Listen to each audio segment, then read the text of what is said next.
Hello, boys and girls. I am super, super excited. Guys, first of all, we have the one and only Nita Prose hanging out with us, guys, at the cafe. Okay, there is lots of goodness surrounded by Nita. First of all, her book, The Maid, it was or is the GMA Book Club Click. It was a instant New York Times bestseller. And there is something else that we'll kind of share a little bit later too, is option for film. So all this goodness, and guys, she took the time to come and hang out with us right here at the cafe on Angela's Literary Cafe. So Nita, the way we get started here is that I allow you, our guest, to introduce yourself. Well, hello everybody. I am Nita Prose. I'm a writer and an editor. My debut novel, The Maid, is what Angela was just talking about. And I love books and I'm passionate about writing. And I'm very excited that my little maid, has the reception that it's had so far. And I'm also excited to have amazing people like Angela support me, these wonderful readers out there who, hello, Lynn Jackson, good evening, who, have just received me with open arms. And honestly, you book people, you mean the world to me. That's my introduction. Oh, thank you so much, Nita. It has been just amazing. Let me just tell you. Okay, so I don't know about anybody else. I can only speak from Angela. Okay, Nita, you had me at the prologue, okay? And so the reading the prologue, and then I'll let you in on a secret. I think they posted on the GMA book club on their Instagram. It was probably about, I think they did like a carousel, and it was maybe like 3 posts or 4 posts, and you gave a description of how the Maid came about. And then I want to say it was either the same day or another day, you kind of gave a description of how you came up with the Maid. So adding all that and the prologue, I was like, okay, I'm in. I have to go get this book. And so I thought that was so interesting. And I'm going to let you share with them, since I said that you had me at the prologue. But I thought that was so interesting about what happened to you and what inspired the Maid. So I'll let you share with them what happened and how we got the Maid. So it really happened out of the blue. I didn't plan to write my debut novel, but in 2019, I was in London. I was staying at a hotel for work, and I stepped out of the hotel for a business meeting. And when I came back, I opened my hotel room door and I completely startled the maid who was cleaning it. And I remember her like jumping back into a shadowy corner. And this really is the embarrassing part I'm going to share with y'all. She had in her hands my track pants, which I'd left in a tangled mess on the bed. Note to self, not ever do that. And as I looked at this maid, I just thought to myself, what an intimate and invisible job it is to be a roommate. She had been into my room so many times, cleaning it day after day. She knew so much about me, but I knew nothing about her. So, that happened. And then I didn't think about it much after that. But then on the plane ride home a few days later, that's when I started to hear Molly's voice. So Molly is the maid, the protagonist of the book. And the voice I heard was crisp. It was clean. It was very precise. And I didn't know really where it was coming from. And I didn't have paper, but I instinctively grabbed the napkin from under my drink, and I wrote the prologue to The Maid in a single burst. And that's actually when I began my debut novel. And guys, oh my goodness, if you haven't read the book yet and you hear her say that the clean, crisp, precise, all of that stuff to perfection, once you hear her say that and you've read the book, yeah, that is totally Molly's voice or what have you. And the thing that I liked about it, Nita, is that you wrote it on a napkin. It's like this amazing book started on a napkin. Well, and it's proof that ideas come from anywhere, and you don't know when, that creativity is going to strike. And sometimes the best thing to do is to obey it. Yes. Now let's talk about this amazing cover. Okay. First of all, I like it because if you know anything about Molly, and like I said, the book and stuff like that, boys and girls, is kind of nice, clean, neat. Okay, it have a little clues in there, a little bit of what have you, so it kind of gives you that mystery vibe, mystery feel, all of that good stuff. And even if you see the one for the UK, it's green. Again, it has some other things on there as well. But these covers, they kind of embody the Maid. I love these covers. Tell us about these covers a little bit. Sure. Well, I love them too. And, my day job, I'm an editor. So I'm very familiar with the book industry and with books themselves. And I'm a real stickler for covers because, like it or lump it, we really do judge a book by its cover at first until we start to read it. And then we judge it by its interiors. But what I really love about the red cover, so the American and Canadian cover, is that sense of mystery and mystique. Molly toils away invisibly as a maid. She's very proud of her work. It's not as though she doesn't like to work in the service industry. She actually adores it, but she's treated as though she's, dispensable and invisible. And what I love about this cover is that when we're looking through that keyhole, we see a little bit of Molly, but not everything. There's that sense of something seen and something mysterious. What is she running for? And, something that, makes a good cover, I think, is when it makes you ask a question like that. And the question is, in this one, very clearly, where's she going? What's she running from? Uh-oh, something's going on, right? And, with the UK cover, again, a totally different look for a different market, but it's so gorgeous. I don't know if I can really capture the gold foil on that word, the Maid. But you'll see also there's a door hanger, just the kind that you would have in a hotel room to say, I'm in here, don't bug me sort of thing. And what they've done on it, I don't know how much I can zoom in here, but what they've done is created a hotel. This is a piece of art that was actually created to create this book cover. And they've made paper art cutout of the hotel, the Regency Grand, this posh 5-star hotel that I invent and that is very much part of the world of the novel. And that is what we see on the cover here. So 2 very creative covers hanging off, of course, the doorknob. And I just love the design of both, that Art Deco feel, something old, something new sort of put together. I love that. I love that. And I like the fact that you said, like, this is the US cover. She just showed us a UK cover. Now, I think a little birdie told me there are several other countries that this book will be translated into. Do you know if they will go between these 2 covers, or no, each one will have like their own intricate covers to go with them? Some use these covers or something like them, and then some others go in a totally different direction. So, it's always so very interesting. And, on my feeds, if you follow me on Twitter or on Instagram, I'll always post international covers because I just think they're so much fun. The German one, super interesting. It has the door hanger, but then there's a little maid sort of hanging off of it. It's quite fun and cute. But I yeah, actually saw the German cover today. Yes, it is really nice. Totally different. Yes, I love that. So interesting.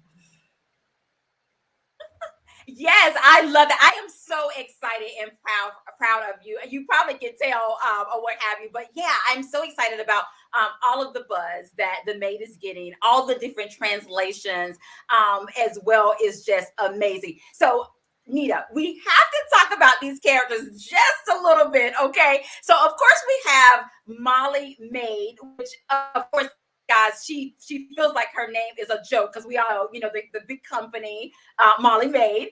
So we have Molly Maid. You have Mr. Snow.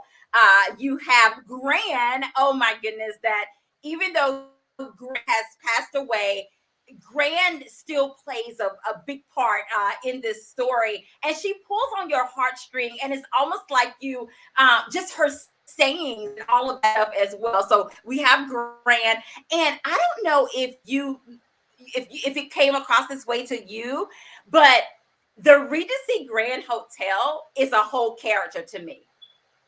Absolutely. So I don't know if you got that or you wrote it that way, but it is. So tell us a little bit about that.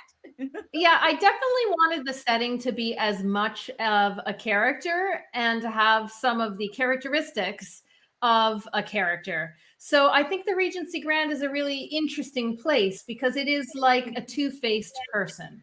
So there's the facade of the Regency Grand, right? It's all Art Deco, it's gorgeous, it's glamorous, it's 5-star, it's posh. But when you scratch the surface a little bit and you get into that hotel, you realize that, you know, nothing is quite as glamorous as it seems. Sure, there's the illusion that's created for the guest. But if you actually track Molly, where she goes inside some rooms that are, you know, some very nasty places with nasty things going on, or if you go downstairs to the servants' quarters where there's the laundry and the kitchen, and it's dark and dank and hot and fluorescent lighting, and, you know, that it's airless, you start to see that there's a real upstairs, downstairs sensibility about this place, and that there's two classes: those that work within the hotel, who are not always treated very well, and those who visit, who are treated like kings and queens. And I think, you know, I really wanted to reflect that sort of characteristic of this hotel because it's so innate in the service industry. You know, this is not, I didn't invent this out of anywhere. So very often that illusion of grandeur in our society, it comes on the backs of other people's labor. And I think, you know, if we've learned anything over the last 2 years, it's to really understand that and to have great gratitude for those who keep the systems going every day, who wash our rooms and clean the sheets and keep the stores open and, you know, feed us in restaurants and so on. I love that. I love that. Boys and girls, if you are just joining us, I'm hanging out with Nita Prose, boys and girls. She is the GMA book club pick for January. Her book, The Maid, it is available now. It was actually an instant New York Times bestseller as well. And she is hanging out with us. Of course, you guys know how we do it here. If you have a question for her, put it in the comment section as well. We'll try to include you for this as well. So, Nita, let's talk a little bit about Molly. Describe her for us. Sure. Well, Molly, different. She is a little bit different. So Molly is a socially awkward sort of character. She has so much trouble reading social cues. And, you know, her gran, who you mentioned, Angela, used to really serve as a guide to her in the past. But when the book opens, we learn that Gran has been gone. She's died a few months before. And this means that Molly is navigating the world on her own for the first time at the age of 25. And she really struggles. You know, she's somebody who, if you smile at her, she thinks you're happy. But that's not necessarily the case all the time. Sometimes, Molly learns, people smile for other reasons and when they're desperately unhappy. But it's this sort of nuance that, you know, most of us take for granted every day. You know, we're able to read facial cues and expressions. Molly cannot. And, you know, this is a book about being the same as everybody else and entirely different. So Molly is both things at the same time. Now, you will notice that I don't really talk about her difference so much. I just try to let that show. And the reason is because I really wanted readers to focus on the most important part, how we are all the same, not how we're different. And, you know, I think my goal was to really get readers to live as Molly, to experience life as her with her unique perceptive world. And, you know, to understand what it's like to be invisible in plain sight. And I hope that if you spend a while inside her existence, living as her, seeing as her, working as her, then slowly you come to love her. And I'm so glad that you mentioned that because two of the things that I wrote down was the same yet different. And then I wrote seen yet invisible. So it's amazing that you said that because I was like, okay, I wrote that down in my notes as well. And we had someone that wanted to know, is it available in audio book? Is this particular book available in audio book as well? It is available in audio. And the narrator is Laura Ambrose, who starred in 6 Feet Under. And she has done such a remarkable job on the audio. I keep getting messages from people who are like, I love it. Like the voice is so perfect. I can't get it out of my head. And I think that's a real compliment to her being able to embody who Molly is. I love that. That is super cool. So, audiobook listeners out there, if you heard that, it is available in audiobook. And speaking of audiobooks, we're gonna transition a little bit to talk about your research for this amazing book or what have you. And one of the questions that we had from the audience, they wanted to know, have let's see, have any maids read your book and reached out to you? They have, and I have to tell you, those emails from maids are so incredibly valuable to me. I struggled. I wanted to get the details right, and not just the day-to-day details or the facts, but I wanted to really understand and make the reader feel the visceral feeling of being a maid. How physically demanding it is, and yet the smells, the sounds, the small pleasures that Molly has, like, filling a cart full of little Crabtree and Evelyn soaps and having that smell in your nostrils. I just wanted to get all of that really, really right from Molly's point of view and from a maid's point of view. So I have had several emails from maids, and oh my goodness, I'm relieved every time I open one of them, because I'm expecting, well, you didn't get this right, or you didn't get that. And every time they say, you know what?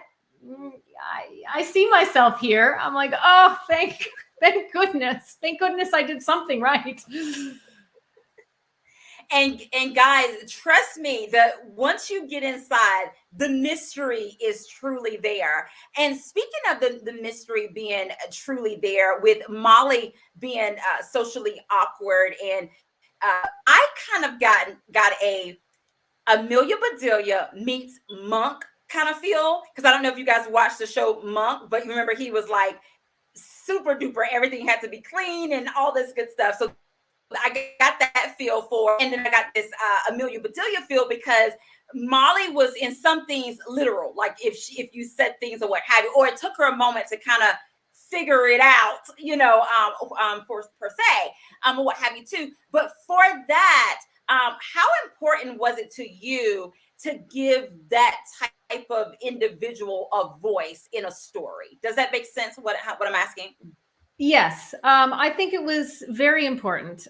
For me, before I was an editor, for a while, I was a teacher, and I taught special needs students, all different kinds of needs. And in that strange way that sometimes happens, I think in the end, I learned more than I taught from them. And there were times when we'd leave the classroom and we'd go out into the world on a field trip, and I would witness firsthand just how badly they were treated. The world can be a very, very cruel place to somebody who might be just the slightest bit different. But I was also so gifted and blessed to be able to see these kids be more resilient, more adaptable, more capable of change and growth than so-called normative folks.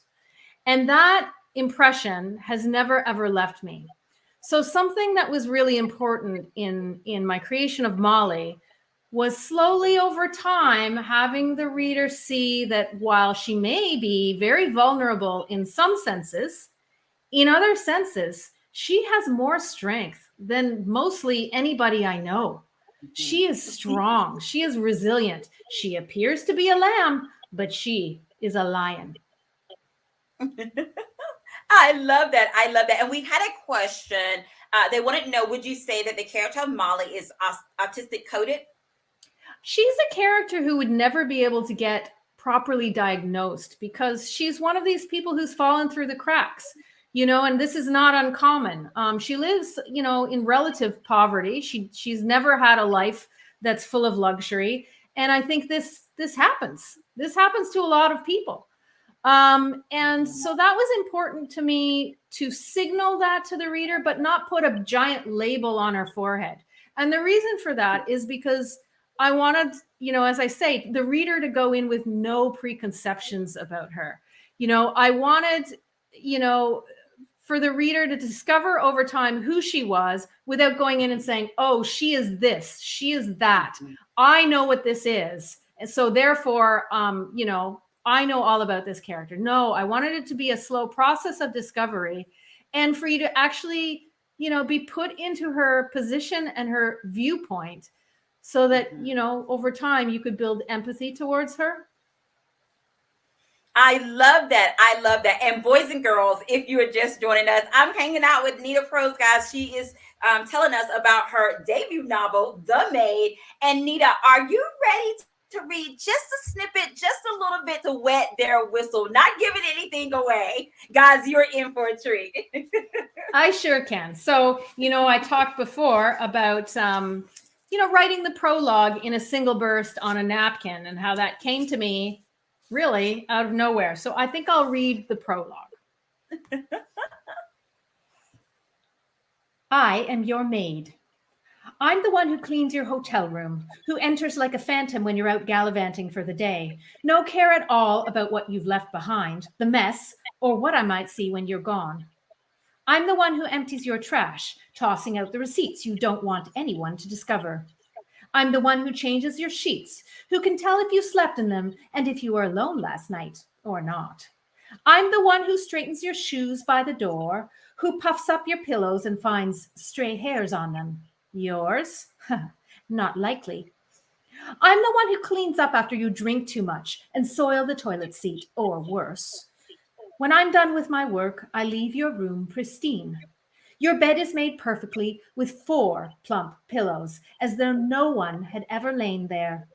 The dust and grime you left behind has been vacuumed into oblivion. Your polished mirror reflects your face of innocence back at you. It's as though you were never here.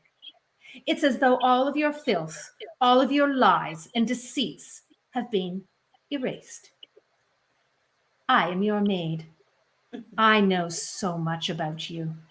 But when it comes down to it, what is it you know about me? Boys and girls, that is, I told you she had me a prologue of The Maid. Nita, have you ever thought about audiobook narration? I was totally into, I was like, oh my goodness. Well, Lauren Ambrose does a great job, so I don't think I need to replace her. Thank you, Joy. But thank you. Thank you very much. I'm glad you enjoyed my little writerly performance.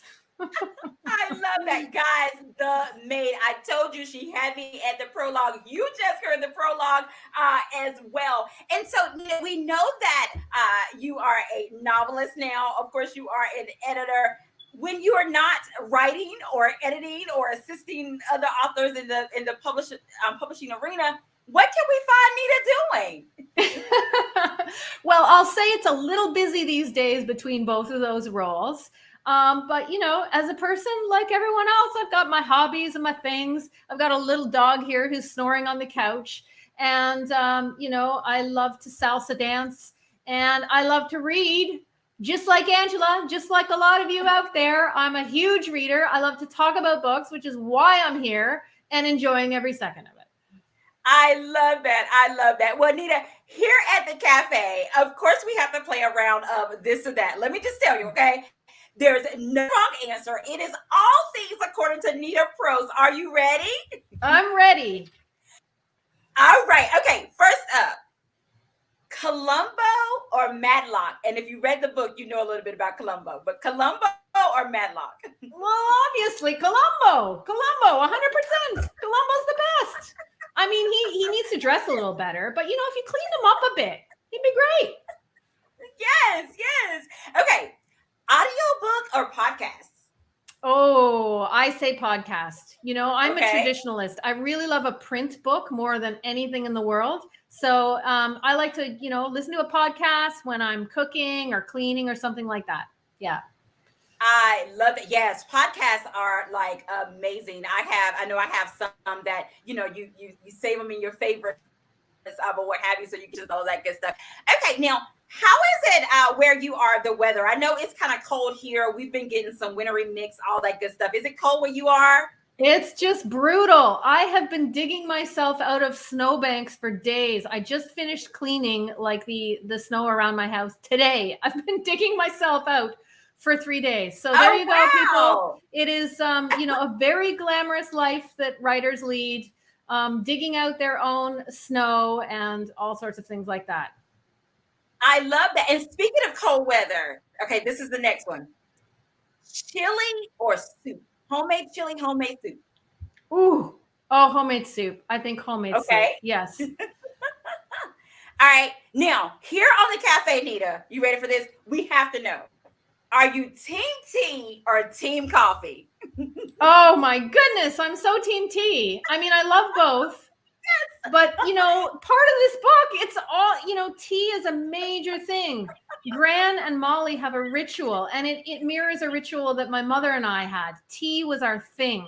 It was the thing we bonded I love over. that. It was when there was a special moment, when there was something to talk about, it was always over tea. And that was always a signal to us that we're going to get close. And we're two women or a girl and a mom, and we're gonna say things from the heart. And so tea all the way. I love that. I love that. Okay. Fuzzy socks or fuzzy slippers? A prop. These are on my feet right now. Okay. Right now. Right now. That's the truth. So fuzzy slipper. I love that. Yeah. Now, for you, are you more of a airplane ride or a road trip? Put you in the car. Which one are you? I just want to get there fast. I like the airplane. Get me there fast, preferably somewhere warm and tropical. I love that. I love that. Oh my goodness. And Nita, the time goes by so fast. Oh my goodness. I've had an amazing time or what have you. But before we go, there is a giveaway, guys. There will be a copy of the Maid that will be sent to the winner. And how we do it here, Nita, is that I'm going to go up and down the comment section. You're going to tell me when to stop, and that person will be the winner of a copy of the Maid. Are you ready? Okay. Yep. Okay. All right, here we go. Do. Anytime I can go? You tell me when Have you tell me when to stop? Whenever you tell me to stop. Okay, now. Okay. The winner is Yumana Woods Dove. You are the winner. Yumana Woods Dove, who loves both covers. Yay. Yes. So, Yumana, if you will inbox me your mailing address, I will get that to the individual who needs it, and they will get it. We will get it mailed out to you. So, congratulations for that. Thank you so much for joining us. And so, Nita, can you share with us where they can purchase a copy of the Maid? And I do want to let you know there are two indie bookstores. One is called Riches in Reading, and the other is called Shelves Bookstore. They both are also carrying the Maid, and I will also drop those links in the comment section so they can order from there as well. But I'll let Nita tell you other places that you can get the Maid from as well. Well, really and truly, it's a sort of anywhere books are sold scenario. So you could order it online. You could go to B&N. You could go to your local bookstore and support your little community. Any of those places are going to have some copies of the Maid. And I thank you so much for reading. And I really hope you enjoy it. I love that. I love that. And we had a question. I was trying to find it. There is a person that wanted to know if the cover is going to be available in Australia. They're excited to buy this when it comes out. Yes, the cover is the green cover in Australia. It's this one. Yes. I love it. I believe they publish tomorrow, if I'm not mistaken. Nice. See, guys, she spilled the tea at the cafe. I love it. And then I think the UK, was it earlier this week that it came out in the UK? UK tomorrow as well. So yeah, so you'll see it. It's already filling it in stores, but it officially publishes tomorrow. Yeah. I love that. I love that. And then Nita, please tell us, how can we stay connected with you? Well, you can follow me on Twitter or on Instagram at Nita Prose, or you can go to nitaprose.com, which is my website, and you can find out all about me there. And you can sign up for my newsletter and occasionally get little blasts of info from me. And I just cannot wait to hear from you. And if you have anything to say to me about the read, I would love to hear from you. I love that. I love that. Boys and girls, thank you so much for hanging out with myself and Nita Prose here at the cafe. This has been amazing. Nita, thank you so much for hanging out with me as well, talking about The Maid. Oh my goodness. I'm just excited even now, just being able to sit with you. I should have said, my other show is Angel's Literary Tea, but I should have said, you know what, Nita, we're going to have a cup of tea. That's what I should have said. We should have. But boys and girls, it is an amazing read. Let me just tell you, I did not see it coming. I put on my sleuth hat and I was an investigator. I was a detective. I was everything while reading this book as well. And it was an amazing read indeed. Guys, Nita Prose, definitely support her. It is available where books are sold. You can also, again, like I said, you can get it from Riches and Reading as well as Shelves Bookstore here in Charlotte, North Carolina. So I just wanted to let you guys know that. And of course, guys, as I always say, once you read it, please make sure that you leave a review. I know that Nita Prose will be so appreciative of that. And also, boys and girls, I don't know if you heard me say it at the beginning, but it is also optioned for film. Nita, can you share just a little snippet about that before we go? Sure. So Universal Pictures has picked up the film option.